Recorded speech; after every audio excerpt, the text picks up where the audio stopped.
నమస్తే, welcome to our channel. నేను సౌజన్య. AP CM Jaganmohan Reddy Pulivendula నుంచి పోటీ చేసిన సంగతి మనందరికీ తెలిసిందే. సో ఆయన ఏదైతే పోటీ చేస్తున్నారో అక్కడ ప్రచారం సంగతి అంతా కూడా భార్య భారతికి అప్పచెప్పారో అని అంటున్నారు. అలాగే షర్మిల పోటీదానికి సంబంధించి షర్మిలకు సపోర్ట్గా సునీత కూడా అక్కడ ప్రచారం చేస్తున్నారు. ఒకవేళ రాబోయేటువంటి రోజుల్లో ఈ ప్రచారంలో భాగంగా సునీత అలాగే భారతి ఇద్దరు కనుక ఎదురు పడితే సీన్ ఏ విధంగా ఉండబోతోంది, ఏ విధంగా ఉండే ఛాన్సెస్ ఉన్నాయి, ఈ అంశానికి సంబంధించి మనతో మాట్లాడడానికి, వారి విశ్లేషణని మనతో పంచుకోవడానికి ఈరోజు మనతో పాటు ఉన్నారు senior political analyst, social activist Krishnakumari గారు ఉన్నారు. వారితో మాట్లాడదాం. నమస్తే అండి. నమస్తే. మరి రాబోయేటువంటి రోజుల్లో వదిన మరదల్లో ఎన్నికల ప్రచారంలో భాగంగా సునీత అలాగే భారతి వీరిద్దరూ కనుక ఎదురు పడితే సీన్ ఏ విధంగా ఉండబోతోంది, ఏ విధంగా మారబోతోంది? ఇది కొంచెం సీను రసకందాయంలోనే ఉంటుంది. ఓకే, అంటే అప్పుడు కానీ పర్ఫెక్ట్గా ఉండదేమో, చాలా రసవత్తరంగా ఉండబోతున్నారు. రసకందాయంలో అట్లా.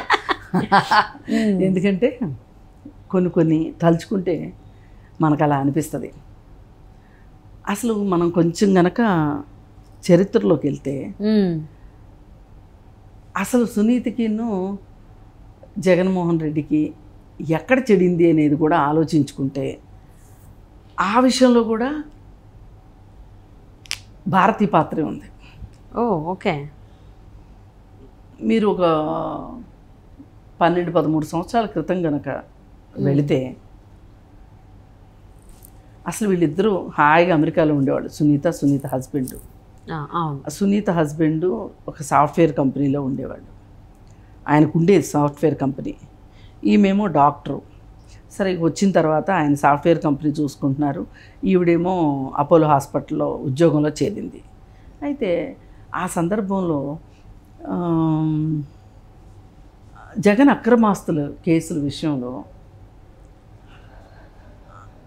తనకి కావాల్సిన వాళ్ళందరికీ కొంతమంది ఎవరైతే నమ్మకస్తులు ఉంటారో వాళ్ళందరి మీద బినామీ కంపెనీలు పెట్టడం, ఆ బినామీ కంపెనీల్లోకి డబ్బులు ట్రాన్స్ఫర్ చేయటము, ఇలాంటి విషయాలు నడిచినాయి. అప్పుడంతా బోర్డు సూట్ కేస్ కంపెనీలు కదా పెట్టింది. అయితే సూట్ కేస్ కంపెనీ పెట్టే పనే లేకోకుండా సునీత హస్బెండ్కి ఒక కంపెనీ ఉంది కాబట్టి ఆ కంపెనీని బినామీ కంపెనీగా మార్చాలి అని జగన్మోహన్ రెడ్డి అనుకుంటే ఎంతో కొంత ప్రయత్నం జరిగిన తర్వాత అతనిని కూడా బినామీగా చేర్చుకున్న తర్వాత ఆ సందర్భంలో ఆస్తుల విషయంలో తగాదా మొదలైంది వాళ్ళకి మధ్యలో. ఓకే. నర్రెడ్డి రాజశేఖర్ రెడ్డికి వాళ్ళు. అందుకే వీళ్ళు పద్దాక సునీత కంటే కూడా సునీత భర్త అని వీళ్ళు అనడం వెనకమాల కారణం అది. అంటే అందరు బినామీ ఆస్తులు పెట్టించుకున్న వాళ్ళలాగా కాకుండా, ఎందుకంటే అతను సూట్ కేస్ కంపెనీ కాదు, అది అతను ఒరిజినల్ కంపెనీ కాబట్టి అతను వీళ్ళు చెప్పిన మాట ఏదో వినకపోవటము, లేకపోతే వీళ్ళ ఉద్దేశాలకి అనుగుణంగా లేకపోవటంతోనూ అసలు ఒక గొడవలు స్టార్ట్ అయినాయి. ఇక అవి కొన్ని రోజుల తర్వాత ఎవరి పని వాళ్ళు చేసుకుంటా ఉన్నారు. ఈ సందర్భంలో జగన్మోహన్ రెడ్డి అన్న ఎంతో కొంత చూసి చూడనట్టు పోదాము అనుకున్న సందర్భంలో భారతీరెడ్డి అసలు చూసి చూడనట్టు పోవటానికి వీలు లేకపోకుండా పావులు గదిపిందని, అసలు అందుకే వాళ్ళ మధ్యలో వివాదాలు ఉన్నాయని, కాకపోతే వివాదాలు ఉన్నప్పటికీ కూడా వివాదాలు ఉన్నట్లుగా వాళ్ళు ప్రవర్తించకుండా పైకి మంచిగానే ఉండి కడుపులో కత్తులు పెట్టుకుని ఉన్నారనే విషయం అర్థమైంది.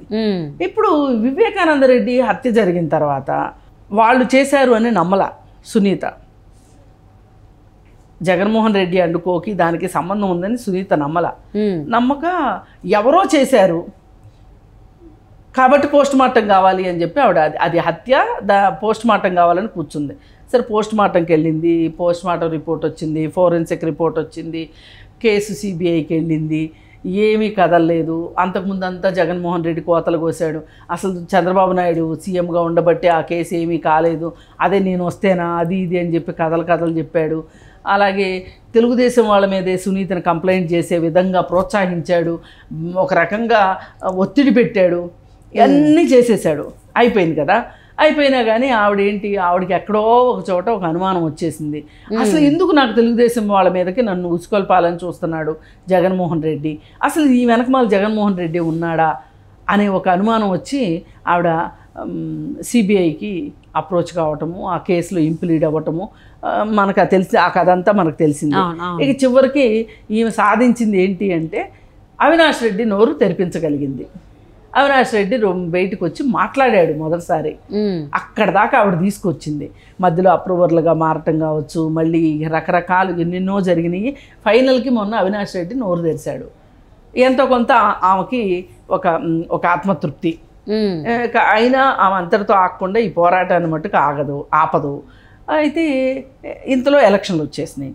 ఈ ఎలక్షన్లో జగన్మోహన్ రెడ్డికి వ్యతిరేకంగా షర్మిల ఉంది కాబట్టి ఆ షర్మిలతోటి తను కూడా కలవాలి అని చెప్పి సునీత కలిసి ఆ పులివెందుల్లోనే మకాం పెట్టింది సునీత. ఇప్పుడు అదే పులివెందులకి ఇప్పుడు జగన్మోహన్ రెడ్డి ఎన్నికల సందర్భంగా ప్రచారం చేసేదానికోసం భారతి కూడా పులివెందుల్లోనే మకాం పెట్టింది. మకాం పెట్టినప్పుడు జనరల్గా వైరి పక్షాలు ఎదురు బదురు అవుతున్నాయి అనుకోండి, ఆ ఇద్దరు ఎదురు పడితే ఏమవుతాయి? మాయాబజార్ సినిమాలో చూపిస్తారు కదా మనకి, ఒకళ్ళు ఒక రకం బాణం వేస్తే రెండో వాళ్ళు ఇంకొక రకం బాణం వేస్తారు. అవును, ఈ బాణం ఆకాశంలో కొట్టుకుని రెండు కింద పడతాయి. మళ్ళీ ఇంకొకళ్ళు బాణం వేస్తారు, ఇంకొకళ్ళు ఇంకొక బాణం వేస్తారు. ఎట్లా అంటే ఆ బాణం మన మీదకి రాకుండా చేయటం కోసం ఆ బాణాన్ని అడ్డుకుంటానికి మనం ఒక బాణం వేస్తాం, మళ్ళీ వాళ్ళు ఇంకో బాణం వేసినప్పుడు మనం ఇంకొక బాణం వేస్తాం. ఇలా బాణాలు వేసుకునే పరిస్థితి చూసాం కదా. పులివెందుల్లో అదే సీన్ రిపీట్ కాపోతుంది. ఓకే, అంటే మీరు అర్థం చేసుకోండి, వీళ్ళిద్దరూ ఎదురు పడినప్పుడు వీళ్ళు అనగలిగిన వీళ్ళు అంటారు, వాళ్ళు అనాలనుకునే వాళ్ళు అంటారు. ఏదైనా కానీ చాలా రసవత్రంగా ఉంటుంది. కాకపోతే నా బాధ ఏంటంటే ఈ సీన్ని ఇలా రక్తి కట్టనివ్వకోకుండా, ఇలా జరగనివ్వకోకుండా అనవసరంగా పోలీసులు వచ్చేస్తారు. ఓకే, పోలీసులు వచ్చేసి వీళ్ళిద్దరూ ఇంత గొడవ పడితే ఇక్కడ ఏం భూకంపాలు వచ్చేస్తాయో, ఏమి అగ్నిపర్వతాలు బద్దలైపోతాయో, శాంతి భద్రతలకు ఎక్కడ విఘాతం కలుగుతుందో. మరి పోయినసారి కర్నూలులో అవినాష్ రెడ్డిని అరెస్ట్ చేద్దామని పోలీసులు వస్తే సిబిఐ వాళ్ళు, అప్పుడు పోలీసు ఆయన ఏం చెప్పాడు, పెద్ద బాసు, అమ్మో అసలు ఆంధ్రప్రదేశ్లో ఇంకేమైనా ఉందా, గందరగోళం అయిపోతుంది, ఆంధ్రప్రదేశ్ అటు ఇటు అయిపోతుంది, కాబట్టి మీరు అసలు అవినాష్ రెడ్డి జోలికి రాకండి, వెనక్కి వెళ్ళిపోండి, మాకు వీలైనప్పుడు మేము నమ్మినప్పుడు, మేము అనుకున్నప్పుడు, మాకు తీరుకున్నప్పుడు మేమే తీసుకొచ్చి మీకు అప్పచెప్తామని చెప్పి పంపించారు కదా. అవునవును. అట్లాగే ఇప్పుడు కూడా ఏం చేస్తారంటే వీళ్ళిద్దరు పోట్లాడుకుంటే ఎన్నికలు ఎక్కడ ఆగిపోతాయోనని చెప్పి, శాంతి భద్రతలకు విఘాతం ఎక్కడ ఏర్పడుతుందోనని చెప్పి వీళ్ళిద్దరిని ఓ చోటకి రానివ్వకోకుండా ఉంటారనమాట. వీళ్ళిద్దరూ ఓ చోట రాకపోతే ఇప్పుడు మనం ఇందాక అనుకున్నట్లు ఈ బాణాలు, ఇవన్నీ, ఈ అగ్నిపర్వతాలు, ఈ భూకంపాలు ఇవేమీ జరగవు. ఏదైనా మనం ఎంత కన్నుల విందుగా చూద్దాం అనుకున్న దాన్ని చూడనివ్వకోకుండా పోలీస్ బాసులు అడ్డుపడతారు. పోలీస్ బాసులు కనుక అడ్డుపడకుండా ఉన్నట్లయితే కనుక అసలు వీళ్ళిద్దరూ మాట్లాడుకుంటే ఏం మాట్లాడుకుంటారు అనేది వినాలని కూడా ఉంది. చాలామంది అదే ఆలోచిస్తున్నారా? అంటే అటు కడపలో ఇటు పులివెందుల్లో కనుక ఇద్దరికిద్దరు వాళ్ళకి కావాల్సిన వాళ్ళకి పోటీ చేస్తున్నారు కాబట్టి సునీత్ గారేమో షర్మిల కోసం, అలాగే భారతి గారేమో జగన్మోహన్ రెడ్డికి, అలాగే అవినాష్ రెడ్డికి కూడా పోటీ చేస్తున్నారు అంటున్నారు. మరి ఓవరాల్ గా కడప జిల్లాకు సంబంధించి ఎంపీగా పోటీ చేస్తున్నాడు, పులివెందుల్లో ఎమ్మెల్యేగానేమో జగన్మోహన్ రెడ్డి పోటీ చేస్తున్నాడు. కాబట్టి ఏంటంటే ఆ ఇద్దరి ఎన్నిక కోసం ఆవిడ ఇప్పుడు కాలుకి బలపం కట్టుకొని తిరగాలనే ఉద్దేశంలో ఆవిడ ఉంది. అంటే ఫైనల్లీ అవినాష్ రెడ్డి కోసం భారతి బయటికి రాబోతున్నారు, నోరు విప్పబోతున్నారు అని అంటారు. అది జరిగిద్దా? అదే కనుక జరిగితే ప్రచారంలో సునీత్ కనుక ఎదురు పడితే సీన్ ఏ విధంగా ఉండబోతుందని చాలా మంది ఎదురు చూస్తున్నారు. మనం కూడా ఎదురు చూద్దామండి. ఇప్పుడు ఆమె పులివెందుల్లో జగన్మోహన్ రెడ్డి కోసం ప్రచారం చేసిన, అసెంబ్లీ ఓటు కోసం జగన్మోహన్ రెడ్డికి, ఎంపీ ఓటు కోసం అవినాష్ రెడ్డికే కదా ఆబ్వియస్గా ప్రచారం చేసేది. అది చూసి సునీత ఎంత రగిలిపోతుంది. అదే నేను అంటుంది, ఆమె రగిలిపోయే మాట వాస్తవం. ఆమె 2 సంవత్సరాలు భారతి బయటకు అసలు రాలేదు కదా, ఫస్ట్ టైం బయటకు వస్తున్నారు కాబట్టి అటు అవినాష్ రెడ్డికి ఇటు జగన్మోహన్ రెడ్డికి పోటీ చేయడానికి ఏ విధంగా ఉంటుంది, ఆవిడ ఏం మాట్లాడతారనేది కూడా అందరూ వెయిట్ చేస్తున్నారు. ఆవిడ మాట్లాడేది ఏముంటుందండి, వాళ్ళిద్దరిని గెలిపించమంటది ఎలక్షన్లో, అంతకంటే ఏం అదే అంటే చెప్తారు? ఇప్పటి వరకు చాలా సార్లు అవినాష్ రెడ్డి గురించి ఈవెన్ జగన్మోహన్ రెడ్డి వాళ్ళ మావయ్య మాట్లాడినప్పుడు కూడా చాలా అమాయకుడు అవినాష్ రెడ్డి, ఏదైనా జరుగుతుంటే వివేకానంద రెడ్డికి జరుగుతుంటే చూస్తూ ఉన్నాడు అన్నారు కదా. ఇలాంటి ఏ నిజాలు ఏమేమి బయటకు వస్తాయో అది అంటున్నా, చూద్దాం ఏంటి అనేది. ఏవి బయటకు వచ్చినా సరే అక్కడ ఈ బయటికి రానికుండా ఈ పోలీసులు ఒకళ్ళు శాంతి భద్రతల పేరుతో వాళ్ళిద్దరిని ఎదురుపడినెవరు. కానీ అసలు ఒకసారి వాళ్ళిద్దరికీ ఒక మీటింగ్, బహిరంగంగా ఒక మీటింగ్ జరిగితే అసలు వీళ్ళిద్దరు ఏం మాట్లాడుకుంటారో చూడాలని ఉంది. ఇప్పుడు సునీత కూడా చాలా ఆవేశంగా ఉంది, చాలా బాధలో ఉంది.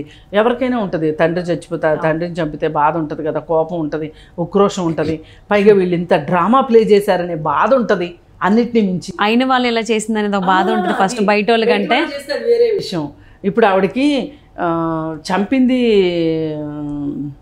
దస్తగిరి అయినా కానీ చంపించింది వీళ్ళు కాబట్టి వీళ్ళ మీదనే కోపం ఎక్కువ ఉంటుంది ఆవిడకి. చట్టానికి కూడా హక్కు ఉంది, ఏ చట్టం కూడా ఇదే చెప్తుంది, చేసేవాడికి ఎంత శిక్షార్హుడో చేయించిన వాళ్ళు కూడా అంతే శిక్షార్హులు అని చెప్తుంది. ఏ రకంగా చూసినా కానీ మరి అసలు ఈ సీన్ మట్టుకు చాలా బాగుంటుంది, రక్తి కట్టుతుంది అని చెప్పి అనుకుంటున్నాను. కానీ పోలీసులను కూడా నేను ఈ సందర్భంగా కోరుకుంటున్నాను, వాళ్ళిద్దరూ ఎదురు బెదురు పడి మాట్లాడుకుంటుంటే మీరు కొంచెం వాళ్ళని డిస్టర్బ్ చేయకోకుండా ఉంటే నిజాలేంటో బయటకు వస్తాయి. అవును, సో అదే జరిగిద్దని ఆశిద్దామండి.